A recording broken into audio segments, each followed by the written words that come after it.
see who's still up. Let's see if we can't make some people late tomorrow morning. Because honestly speaking, if there are people that are still up, then I know for a fact that we've got some fighters that are insane in this place, that's for sure. Let me just check this thing because I need to just make sure. Yeah, if there are people that are still up, I will be shocked. If there are grade 9s that are still up, I'm going to be so shocked. It's not even going to be funny. Let's see. Are there any GEC people in the house here, or are GEC people all gone to sleep? I will be so shocked if there are still people that are doing or writing GEC tomorrow, grade 9, that are still up. Okay, guys, I'm here to see if there are people who are willing to night shift up until 1 a.m. Night shift until 1 a.m. We will look at, I think, functions, which is kind of like the last part of his GEC stuff.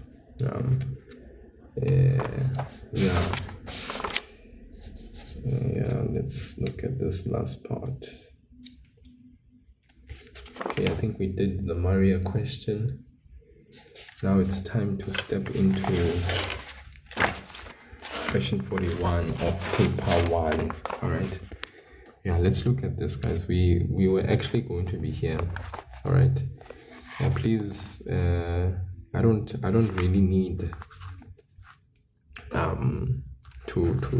yeah, guys, I'm actually going to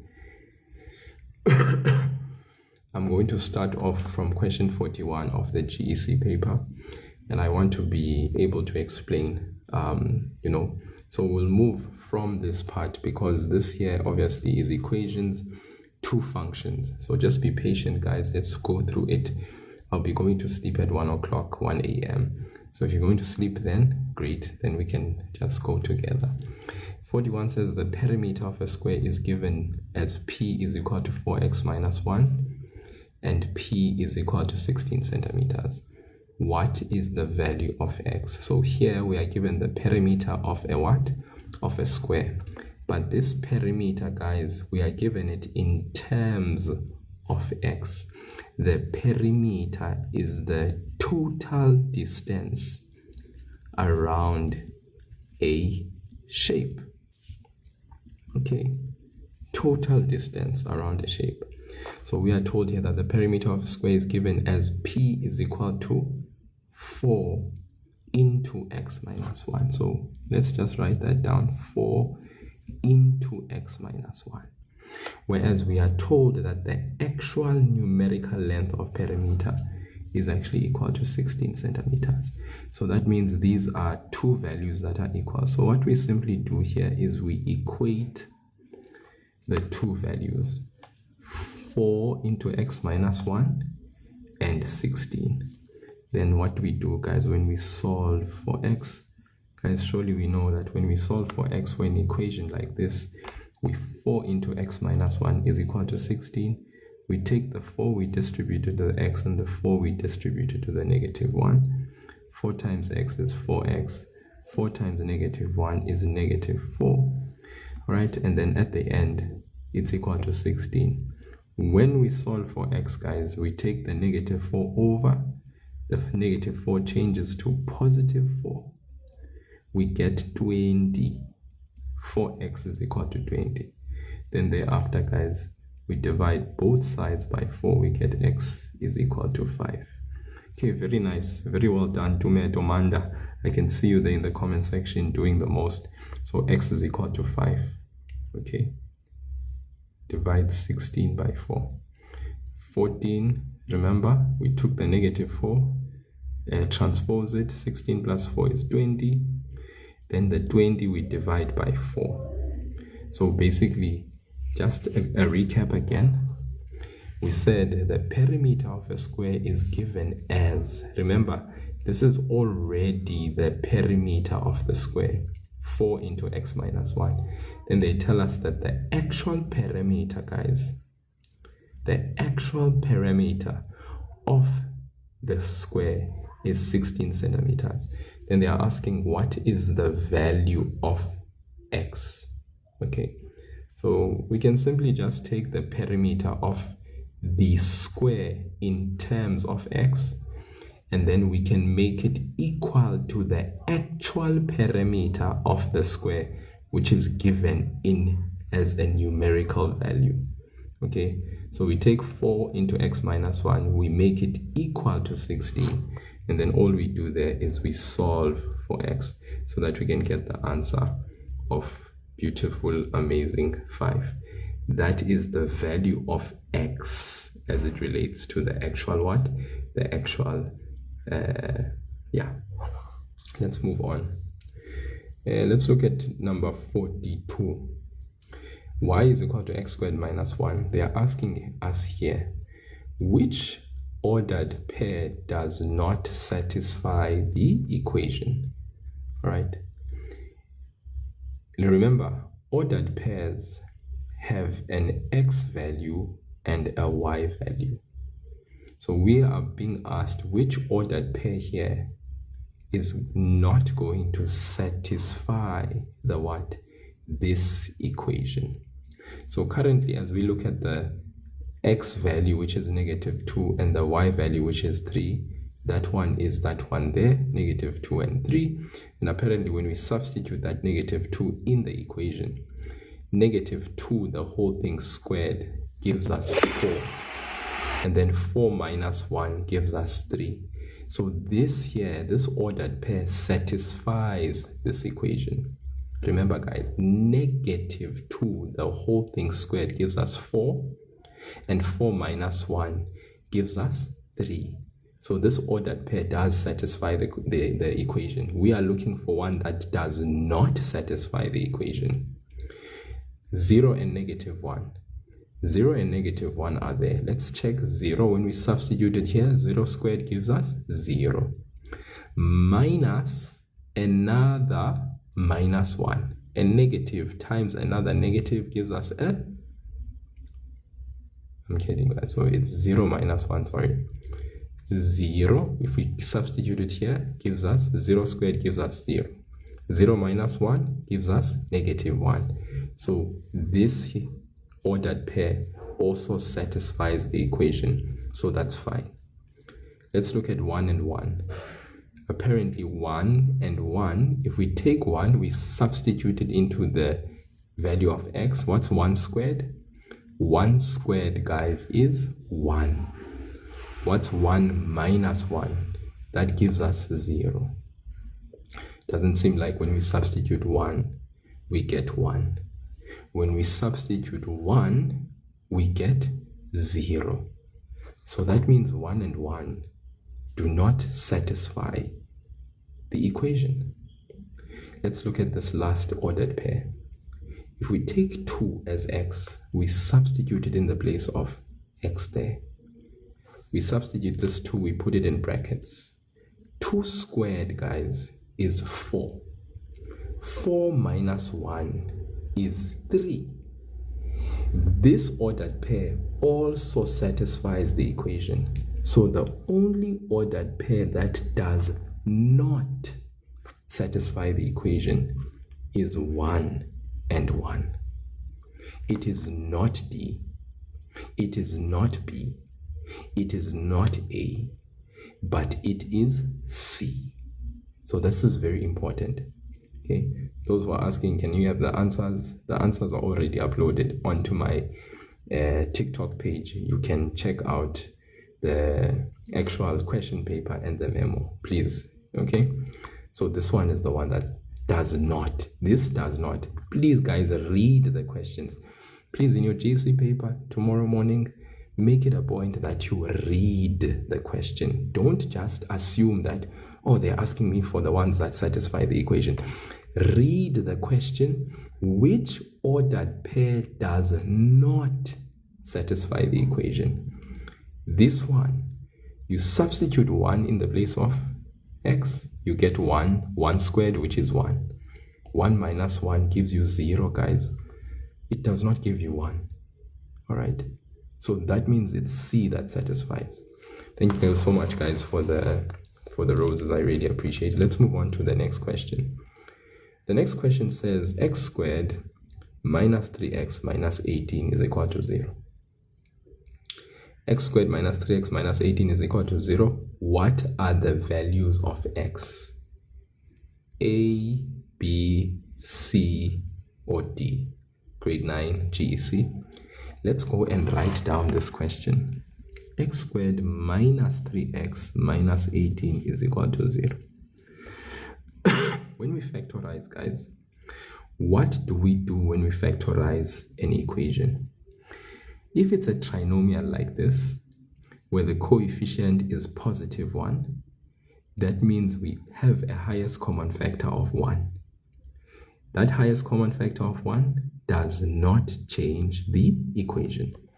So what we do is we open two brackets, acknowledging that there is a highest common factor of 1 that we have that is outside the bracket, because this 1 does not have any significance in changing what we will have opened in the brackets. But then the negative sign says to us you are going to have different signs in the bracket.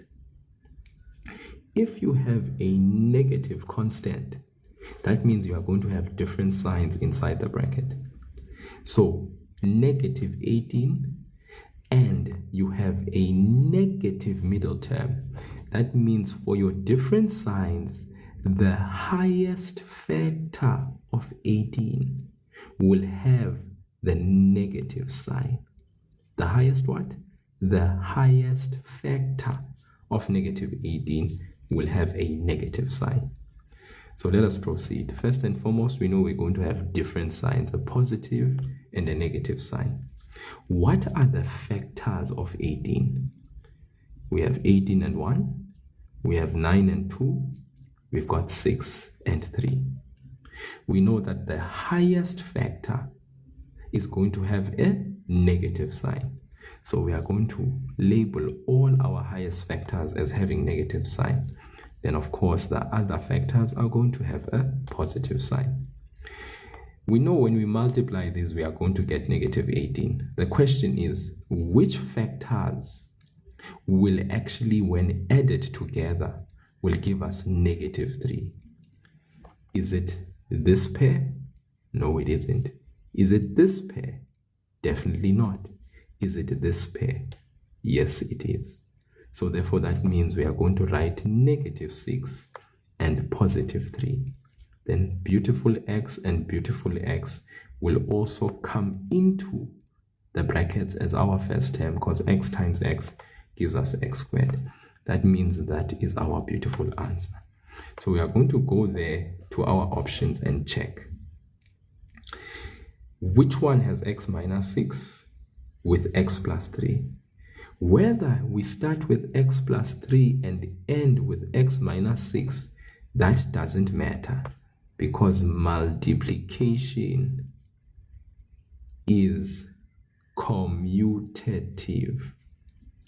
A times B is equal to B times A. The order does not matter. So let's come here. Equal to 0, of course, because we were asked to solve for x. So our factorization is really fine.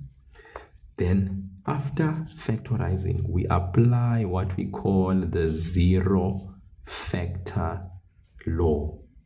After factorizing, we apply when there's a 0 and there's a product of factors. You take your first bracket and make it equal to 0. You take your second bracket, you make it equal to 0. Then you solve the individual expressions equated to 0. X is equal to negative 3 or x is equal to positive 6. When 3 crosses over, we apply the additive inverse to the left and the right. We take the 3 over, it becomes negative 3. We take the negative 6 over, it becomes positive 6. So these are our answers. X is equal to negative 3 and x is equal to 6. So therefore, if we come here, which one satisfies? X is equal to negative, x is equal to positive 6. Definitely, guys, x is equal to 6, negative 3. The answer is B. It is B. Okay. So this is very important, how we go about solving an equation. Okay. Okay, solving an equation using the steps, making sure that our equation first is in standard form, making sure the equation is in standard form. Secondly, factorizing the trinomial. How? As I said, you look, there are 1, 2, 3 terms. Is there a highest common factor? Well, 1 is a highest common factor, but it is not significant.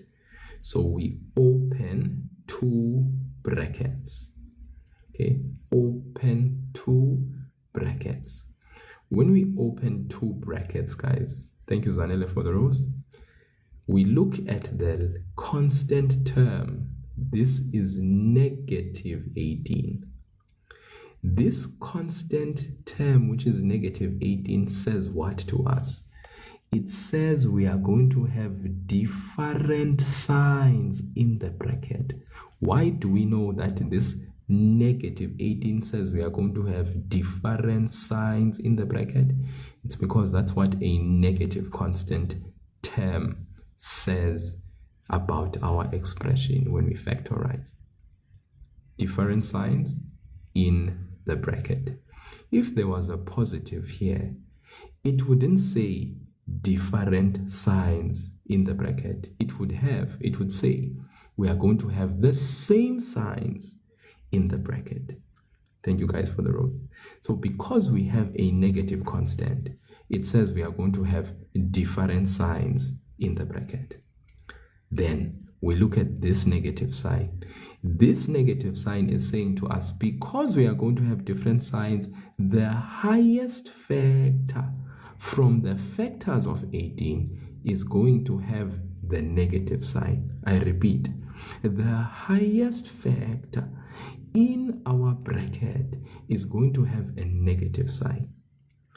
But if this was a positive sign and still there was a negative constant, it would say the highest factor in our factors will have a positive sign. So we must understand that the only reason why we are going to have the highest factor having a negative sign is because the middle term has a negative sign. So I repeat, guys, a negative constant means that we are going to have different signs in the bracket. But because the middle term has a negative sign, it means that the highest factor from the factors of 18 is going to have a negative sign. So we write down our factors of 18. We have 18 and 1. We have 9 and 2. We have 6 and 3. Then from those factors, we then attach the negative sign to all the high factors, which means the positive signs are going to be attached to the low factors of each pair. Then we check which one, when we add together, gives us negative 3. Is it negative 18 plus 1? No. Is it negative 9 plus 2? Definitely not. Is it negative 6 plus 3? Yes. So the pair of factors that we are going to put inside the bracket are negative 6 and positive 3.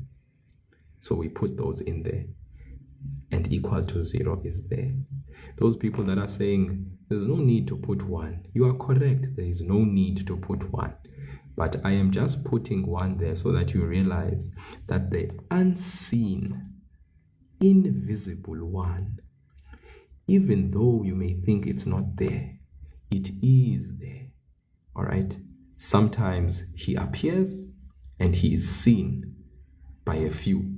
Sometimes he remains unseen, just like God or just like the Holy Spirit. So x plus 3 into x minus 6 is equal to 0. We now have our factors equal to 0. Then what we do after that, the standard form, having factorized, we then apply something called the zero factor law. We take each bracket, equate it with the 0 that's there. X plus 3 is equal to 0. We take x minus 6, equate it to 0 there. X minus 6 is equal to 0. Then we solve each individual equation. Take the positive 3, apply the additive inverse, or we say we transpose the positive 3. It becomes negative 3 on the right. So our first answer is x is equal to negative 3. We transpose the negative 6, crosses over to the other side. The negative 6 becomes positive 6. Two beautiful answers. X is equal to negative 3 or x is equal to 6. That is how we solve for a quadratic equation. Thank you so much, Sia, for the rules. I really appreciate it. So that's why we choose the option number B as our answer. Question number 43. We have officially left the building. We are taking off. We are going to our next destination. Destination number 44. 44 says 2 to the power m plus 0.5 is equal to 8 to the power 0. What is the value of m? A, is it 1? B, is it negative 1? C, is it 2? D, is it negative 3? Someone who wants to get to the answer quickly can quickly take their calculator, substitute 1 there in the place of m, and say 2 to the power 1 is what? That is 2. 2 plus 0.5, which is half, is equal to what? It is 5 over 2. Is 5 over 2 equal to 8 to the power 0? No. They move on to the next number, the next number, and the next number, and they substitute and check which one satisfies the equation, and the one that does, they take it as the value of m. You could do that if you wanted to, because this is multiple choice. But those that are conventional, step by step, let's come here and write out the equation and see if we can't solve it. 2 to the power m is an exponent. The variable is m, which we need to solve, plus 0.5 is equal to 8 to the power 0. So we know this is 2 to the power m. Then 0.5, this is plus what, guys?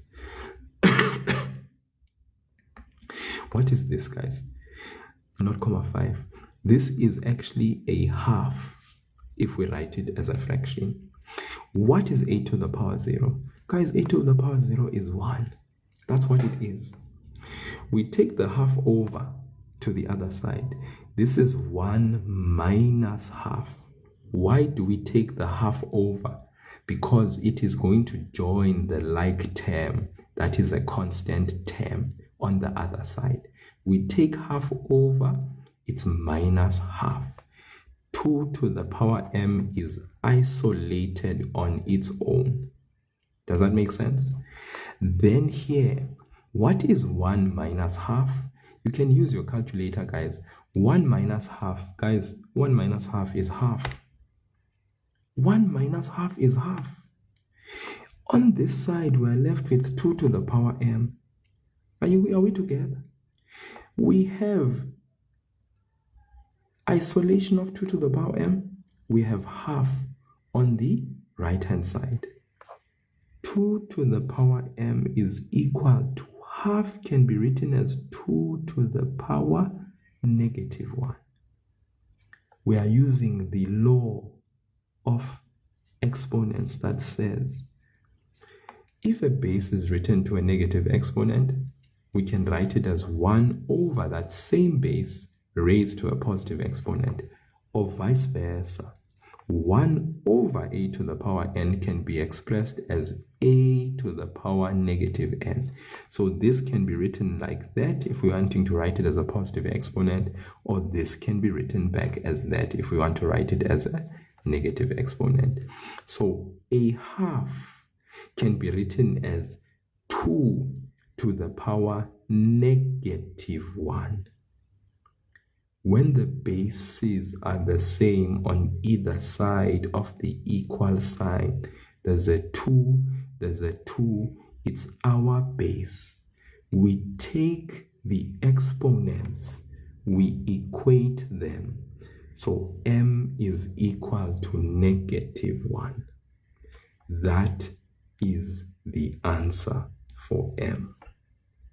Let us repeat it one more time. We were given 2 to the power m plus 0,5 is equal to 8 to the power 0.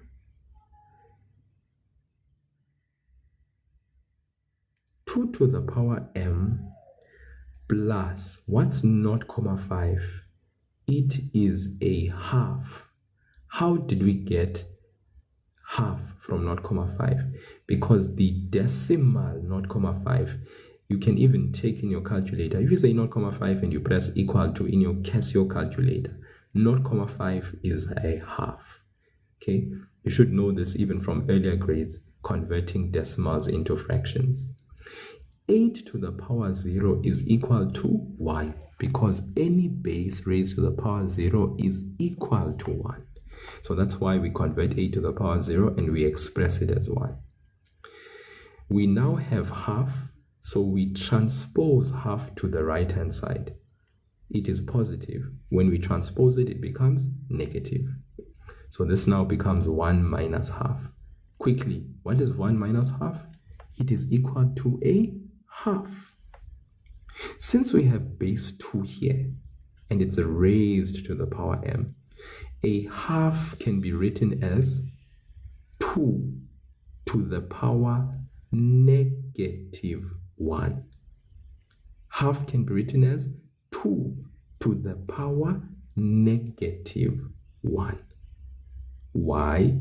Because it is 1 over 2. When we write 1 over 2 as a negative exponent, just like as we understand that a base raised to a negative exponent is equal to 1 over that same base raised to a positive exponent in the denominator, we can actually write this 1 over a to the power n as a to the power -n.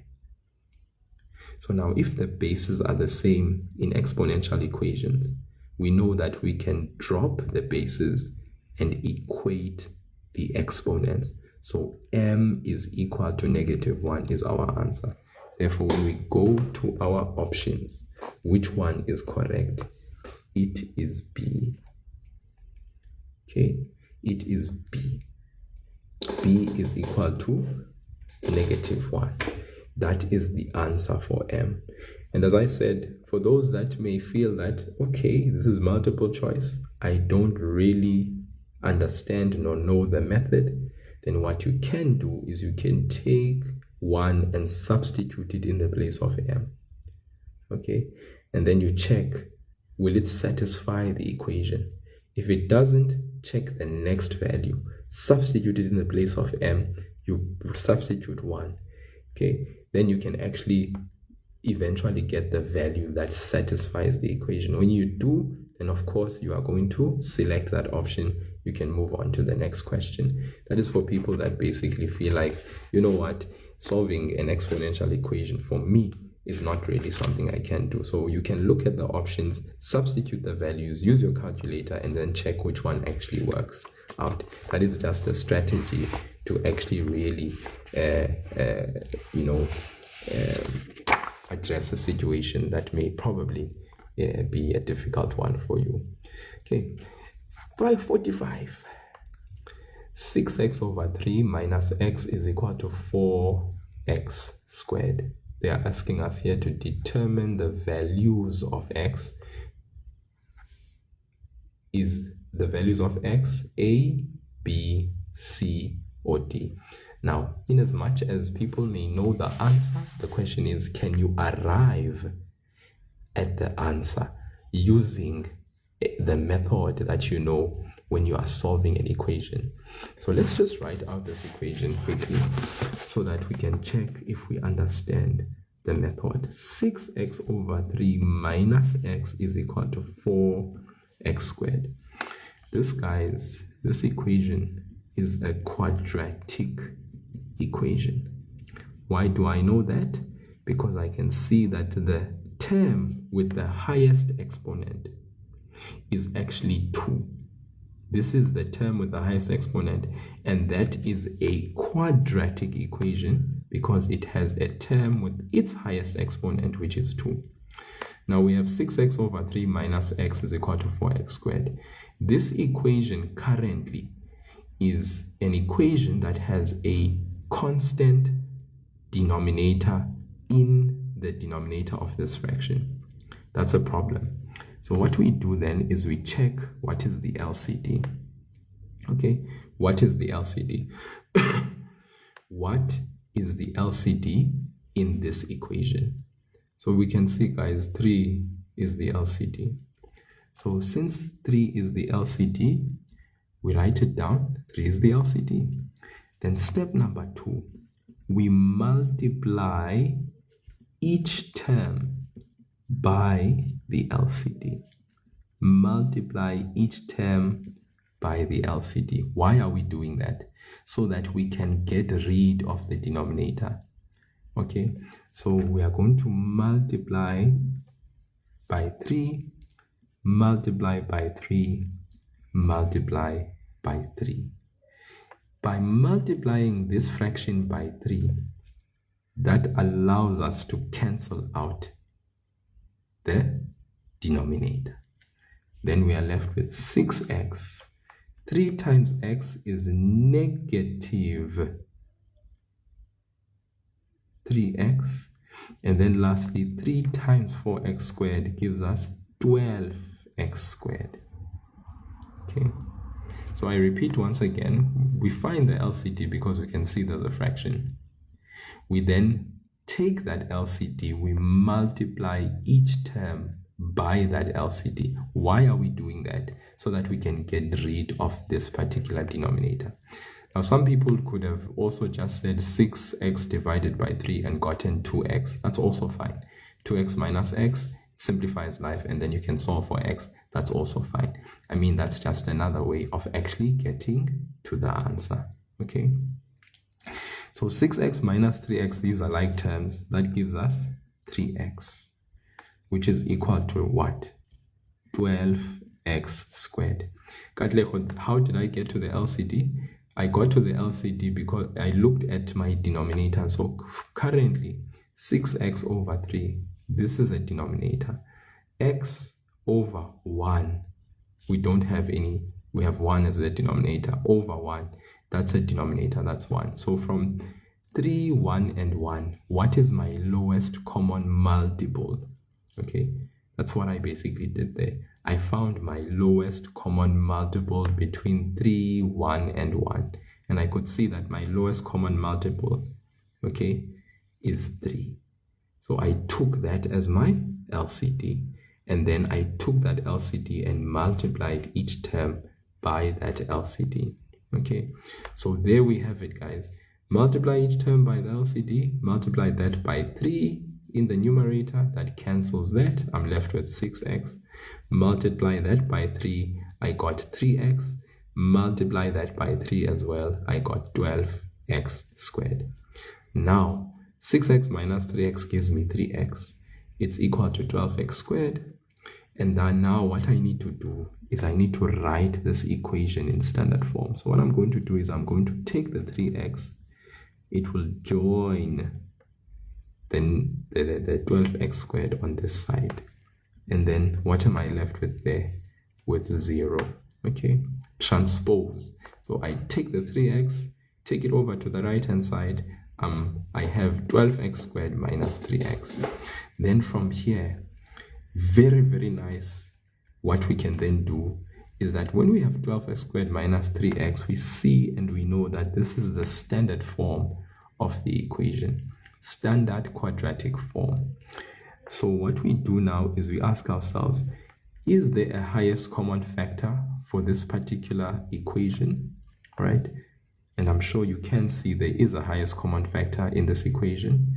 And what is that highest common factor, guys? Between 12 and 3, it is 3. Between x squared and x, the highest common factor, we choose the common base with the lowest exponent, so it is x. What is left inside the bracket? So we take out that 3x, What is left inside the bracket? 3 times what gives you 12? It is 4. X times what gives you x squared? It is x. Then 3 times what gives you negative 3? It is negative. Now 3x is already out. We need another 3x. 3x times what gives us 3x? It is 1. So we close that bracket. That is how we factorize this bracket. So we've just, from standard form, we have factorized the equation. Then we apply the zero factor law. We apply the what? The zero factor law.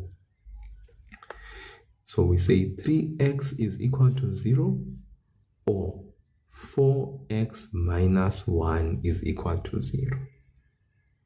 From there, we can solve for x for the individual equations. We divide both sides by the coefficient of x, which is 3. So we get x is equal to 0 for this side, or we take 4x minus 1, we take the negative 1 to the other side, it becomes positive 1.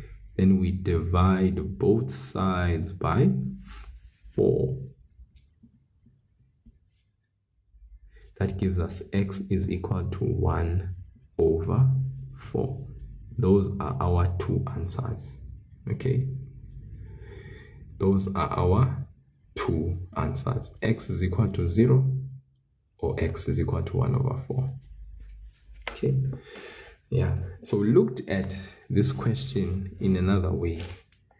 Okay? 6x over 3 minus x is equal to 4x squared. Okay, 6 divided by 3. Okay, the memo is already posted on my TikTok page. You can check it out. It's already there. Okay, the question paper and the memo is already, like, the last 2 videos I posted on my TikTok page are of the GEC paper and question paper. So 6 divided by 3, guys, is 2. The x just there. So this here gives me 2x, because 6 divided by 3 is 2. The x just next door. I have a minus x. There's the minus x, which is equal to 4x squared. There is the 4x squared. So hopefully you understand this so far. 6 divided by 3, is it that difficult? What's 6 divided by 3? Everybody who said they were lost, what's 6 divided by 3? Is it 2? I hope you understand it is 2. The x just next door. Here it is. The x doesn't go anywhere. It stays next to the 2 that I've just got. There's a minus x, so I write a minus x. It's equal to 4x squared. There it's equal to 4x squared. Okay, so far are we good? I hope we are good. Then what's 2x minus x? Guys, when we add and subtract like terms, we keep the variable x as it is. Okay, then what do? We subtract 2, and there's a 1 there that you can't see, the invisible one. 2 minus 1 is 1. Okay, so we can say x, or we can say 1x, but this is just x. It's fine. The 1, the invisible one, is there, equal to 4x squared. Okay, so far so good. Are we together? Lost? Still together? Hopefully we're still together. There's the x is equal to 4x squared. Then you need to now write your equation in standard form. In what? In standard form. So 4x squared is on the right side. That's fine. You take your x value, you transpose it to the right hand side. Okay, x that was positive now becomes x that is negative on the right hand side. 4x squared minus x. Then what do we do when we are at this stage? We factorize. So now we need to factorize. We ask ourselves, what is the highest common factor. Okay, the highest common factor. So of course, we look at the sign. We have a positive sign for our first term. We look at the number. The number that we have here as the highest common factor is going to be 1. Then we look at the letter. Between x squared and x, which one is the highest common factor letter between x squared and x? It is going to be x. We always take out the common base. So x and x are common bases because they are the same letter. But we always take out the common base that has the lowest exponents. Lowest exponents. We take that highest common factor out. Then inside the bracket, what's left? X times what gives you 4x squared? It is 4x. X times 4x gives me 4x squared. X times what gives you negative x? It is negative 1. That is factorized. We have factorized the quadratic expression. Then we are now going to apply the zero factor law. Zero factor law means what? X is equal to 0. We take this x is equal to 0, or we say 4x minus 1 is equal to 0. Okay. So our first answer is x is equal to 0. But for this answer, we are going to have to solve further. 4x, we take the negative 1 over to the other side. It becomes positive 1. Then that means after that, we can what? Use the multiplicative inverse. This 4 is multiplied to x. So how do we get rid of a 4 that's multiplied by x? We divide by that same 4. But what we do on the left, we do it on the right. So our final answer here is x is equal to 1 over 4. And that's it. X is equal to 0 or x is equal to 1 over 4. And that pretty much wraps up that part, because that's a very important part to be able to wrap up. Okay. Now I know for a fact that many of you have been saying you want us to look at functions, and I just want to look at that very quickly because I see that it becomes a problem. So I'm going to jump ahead from a few questions and I'm going to come straight to where the functions basically are. All right, because that's very important, and I've seen that many of you have been saying graphs. Okay, so if we look at this table here, okay, we have x, -2, -1, 0, 1, 2, and 3. These are x input values. The output values are 0, half, 1, 3 over 2, 2, 5 over 2. And the question is being asked here, which graph represents the relationship between x and y? I'm sure you can see that the x values are increasing whilst at the same time